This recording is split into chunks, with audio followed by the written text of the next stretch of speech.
Assalamualaikum. Waalaikumsalam.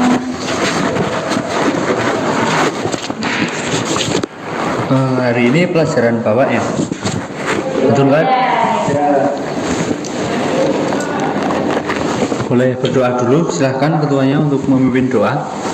Berdoa dulu siap. Doa mulai. Selesai. Bapak ulangi salamnya ya. Assalamualaikum warahmatullahi wabarakatuh. Waalaikumsalam warahmatullahi wabarakatuh. Gimana kabarnya hari ini anak-anak? Alhamdulillah. Benarkah alhamdulillah atau gimana? Sambil saya absensi ya. Mas Fanis, gimana kabarnya Mas Fanis? Masih stigmanya masih laki-laki tidak bercerita kah? Aduh, kasihan sekali Mas Fanis. Laila Indonesia, gimana Mbak Laili kabarnya? Baik. Yang benar.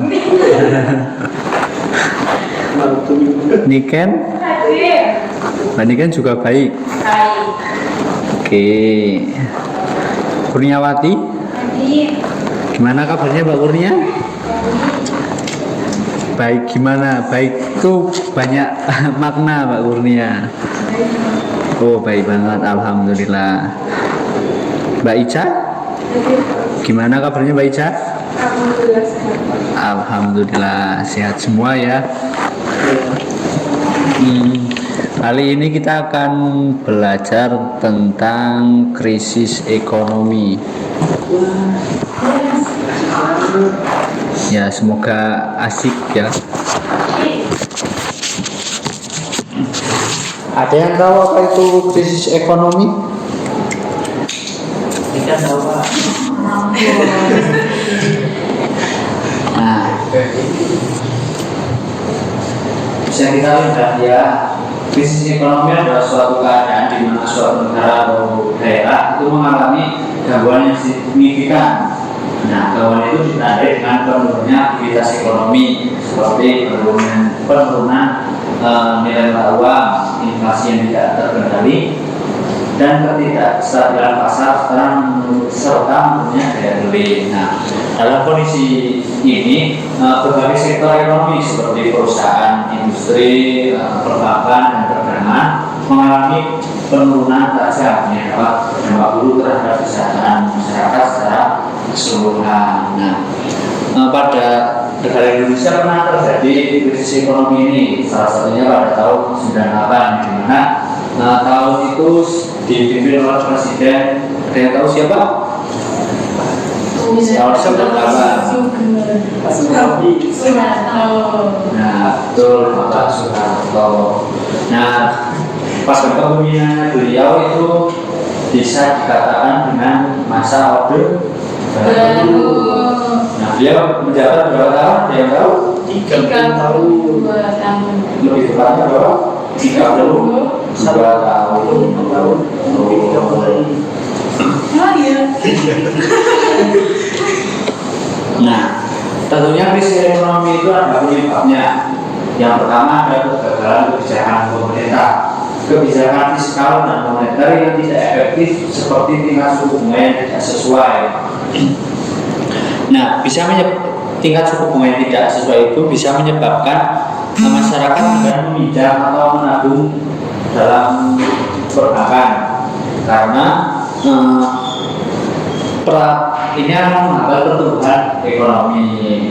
Nah, dari sisi anggaran yang terlalu besar dapat memperparah kondisi ekonomi yang dimana pendapatan negara itu lebih kecil daripada pengeluaran negara yang akan mengibatkan dari sisi anggaran yang besar. Nah, hal itu bisa menyebabkan negara tersebut mengalami hutang yang akan membengkak kepada negara-negara lain. Penyebab yang kedua itu ada gelembung aset atau aset bubbles.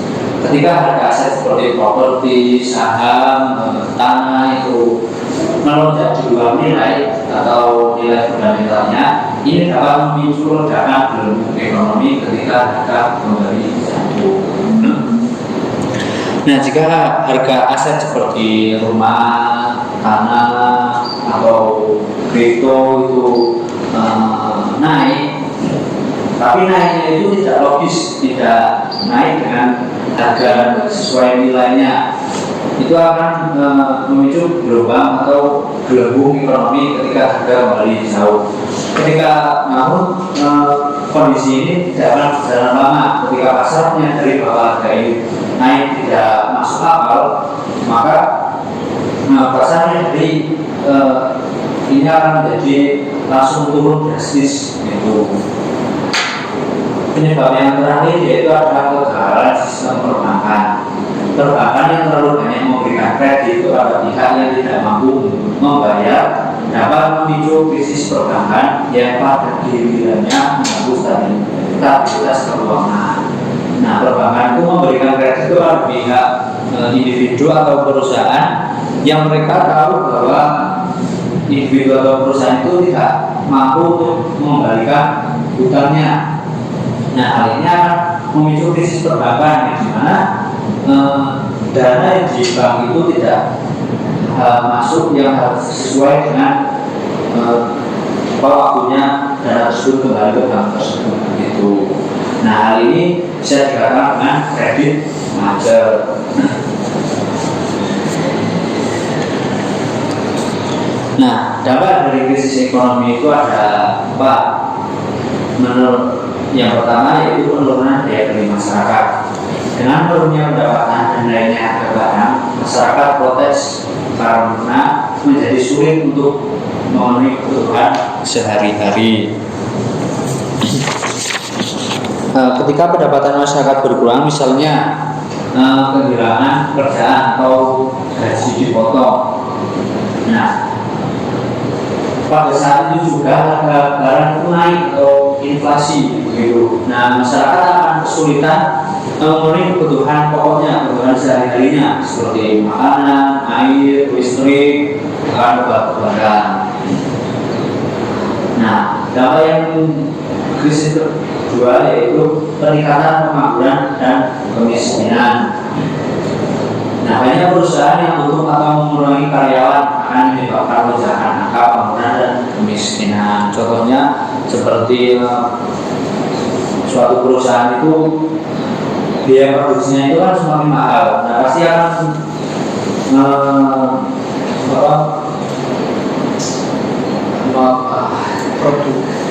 biaya produksinya itu akan mahal. Pasti perusahaan itu akan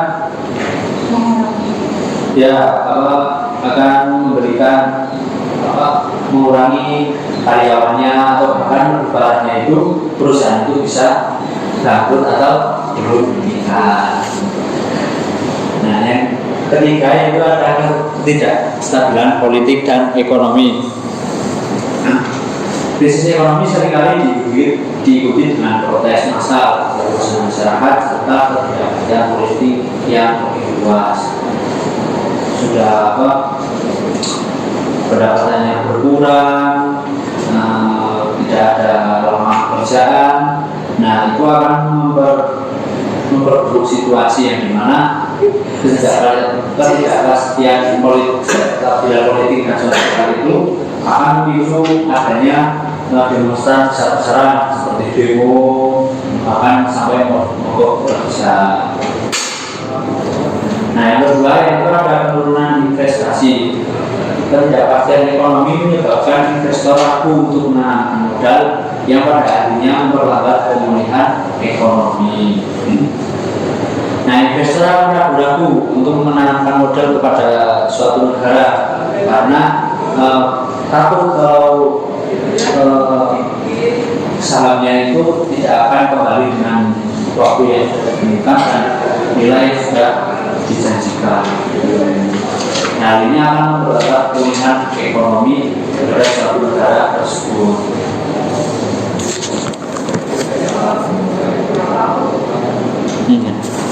Nah, solusi dari krisis ekonomi itu sendiri. Yang pertama,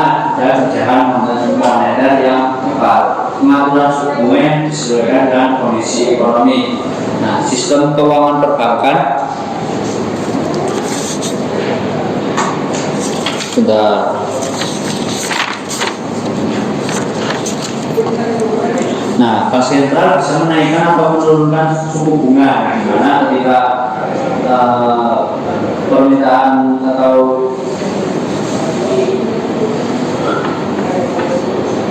untuk merespon kondisi ekonomi, jika ekonomi melambat, suku bunga itu bisa diturunkan agar mempermudah atau mempercepat kondisi ekonomi agar lebih baik lagi. Serta indeksi likuiditas dari bank sentral dapat membantu menstabilkan pasar keuangan. Nah, yang kedua yaitu ada stimulasi fiskal.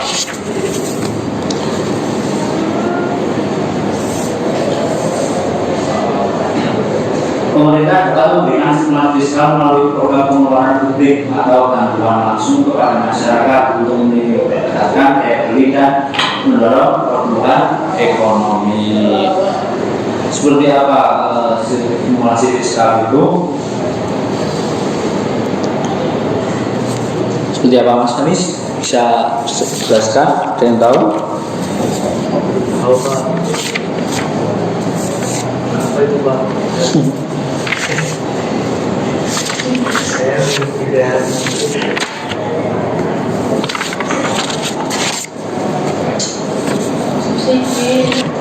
Subsidi Pak, kata presiden. Nah, bisa bantuan kepada masyarakat, bantuan sosial, subsidi yang pernah kita alami pada tahun 2020 ya, subsidi pas pada saat krisis COVID-19 ada subsidi sosial itu gimana? Subsidi buat internet. Covid kemarin saya dapat kuota posisi. Nah, itu juga dari subsidi. Serta juga pengeluaran publik seperti pembangunan infrastruktur. Nah, itu bisa mempermudah, mempercepat, bisa mengeluarkan tersebut dari terjadinya krisis ekonomi tersebut. Nah, ketiga yaitu adalah reformasi struktural. Negara perlu melakukan reformasi struktural pada sektor terpenting seperti perbankan. Nah, perbankan bisa mereformasi pada sistem kreditnya, bisa bisa mengubah kreditnya murah agar konsumsi masyarakat itu bisa terpenuhi seperti investasi dan perdagangan. Nah, dan regulasi itu mencegah terulangnya krisis di masa depan. Dan yang terakhir yaitu kerjasama internasional. Kerjasama dengan lembaga internasional seperti IMF. Yang tahu apa itu IMF? Internasional.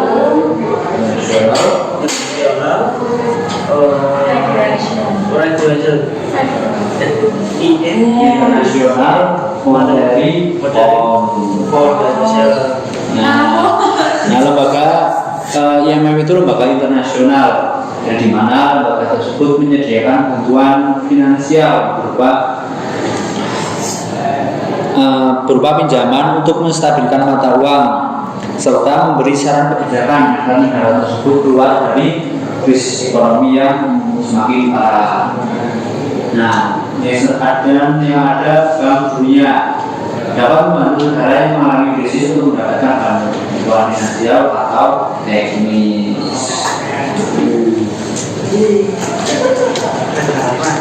Terima kasih. Ada yang tanya? Kita sudah paham semua? Nah, kalau sudah paham, saya kasih tugas yang mudah. Buat berarti 2 kelompok ya. Saya beri suatu kasus. Kasusnya nggak mau Itu singkat tentang kasus tersebut. Terus saya kalau yang mulai dari sana. Nah, ada kasus pada tahun 1998 dan kasus krisis ekonomi pada tahun 2020.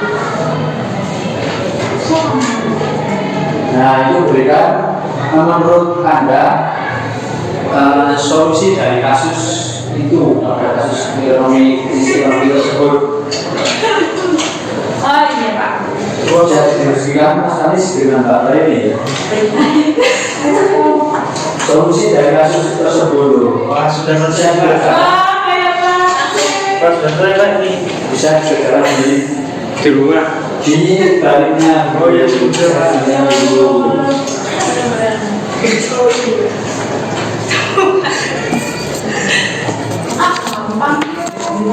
Bisa disebutkan dulu ya. Bapak beri waktu 2 menit ya. Sudah selesai Pak. Sabar, yang lain belum. Itu disebutkan dulu. Gimana nih? Yes, selesai. Gitu, boleh masih Pak. Ini jawabannya udah paling 80 Pak. Waduh, maksudnya waktu saya masih kecil. Memang apa kasusnya? Memang Mas Anies lahirnya tahun berapa? 2000 itu Pak, 19. Waduh, berarti baru berapa tahun tuh? Baru 6 tahun. Ini masih. Ya udah selesai Pak. Sudah? Soalnya Pak. Yang mana dulu yang mau? Sini dulu Pak. Iya, silakan. Masih berkenan ini. Mulai cerdas. Mas, Waktu terlama. Pak, ini jadi kami menjawab terkait dengan cara singkat krisis ekonomi. Kok secara singkat solusinya? Jadi secara singkat itu. Nah, untuk solusinya kasusnya apa sih? kasusnya secara singkat krisis ekonomi pada tahun 2021 itu waktu pandemi COVID atau corona. Jadi pada tahun itu ekonomi itu banyak ada yang mogok, banyak PHK. Namun di sini pemerintah mengeluarkan kebijakan yaitu seperti kebijakan fiskal, kebijakan moneter, kemudian memberikan subsidi untuk UMKM baik itu UMKM ataupun dari BUMN seperti yang sering kita jumpai atau kita butuhkan sehari seperti bahan karena dari beberapa masyarakat yang sedang tidak stabil, maka mudah melakukan kebijakan tersebut untuk menstabilkan perekonomian di suatu negara. Oh, berarti pada saat itu negara Indonesia mengambil kebijakan apa? Fiskal dan kebijakan moneter. Ya, terima kasih. Boleh duduk kembali. Selanjutnya yang 98. Ya.